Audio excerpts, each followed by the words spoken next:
বাংলাদেশের ছাত্র জনতা একটি কথা বলে দিতে চাই, যারা এই ফ্যাসিস্ট কায়েম করতে চাইবে, যারা আবার মামলা নিয়ে টাকার ব্যবসা শুরু করবে, তাদেরকে ছাত্র জনতা প্রতিহত করবে।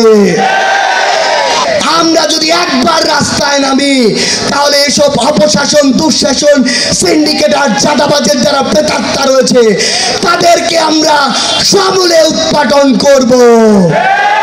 পঞ্চগড়ের মানুষ, একটি জিনিস আমরা আমাদের জায়গা থেকে আপনাদেরকে স্পষ্ট করে বলি, পঞ্চগড়কে নানাভাবে বঞ্চিত করা হয়েছে, নানা কথা বলে। আমরা আজকে থেকে 10 বছর আগে যখন ঢাকা গিয়েছি, তখনও 12 থেকে 14 ঘন্টায় গিয়েছি, এখনো 12 থেকে 14 ঘন্টায় যাই।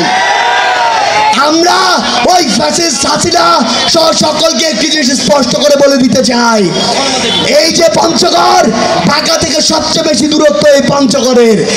আপনার মন চাইলো আপনার কোন একজন মন্ত্রী চেঞ্জ হয়ে গেল, আর আপনি এই পঞ্চগড়ের ট্রেনের জায়গায় একটি নসিমনের বগি দিয়ে দিবেন।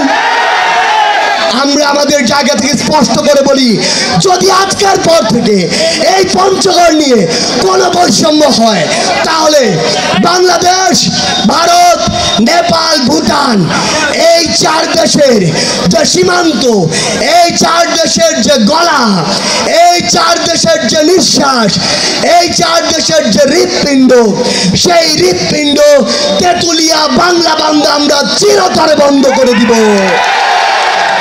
একটা জিনিস মনে রাখবেন, সৃষ্টিকর্তা আমাদেরকে দেশের এক পাশ দিতে পারে, কিন্তু সৃষ্টিকর্তা আমাদেরকে গলা চেপে ধরার মতো একটি জায়গা দিয়েছে।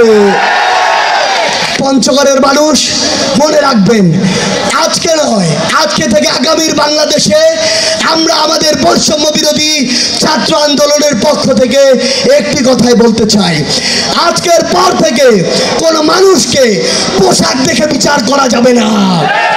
আজকের পর থেকে কোনো মানুষকে দাড়ি টুপি দেখে বিশ্বাস বাজাজ করা যাবে না। আজকের পর থেকে কোনো মানুষকে দল দেখে জাজ না করে তার কাজ দেখতে হবে। কেউ যদি অন্যায়কারী হয়, চাঁদাবাজ হয়, সিন্ডিকেট লালনকারী হয়, কিংবা ক্ষমতার অপব্যবহারকারী হয়, সে যেই দলেরই হোক না কেন, তাকে সহ তার আশ্রয়দাতা, প্রশ্রয়দাতা সকলকে আইনের আওতায় এনে ওই কেরানীগঞ্জে পাঠাতে হবে।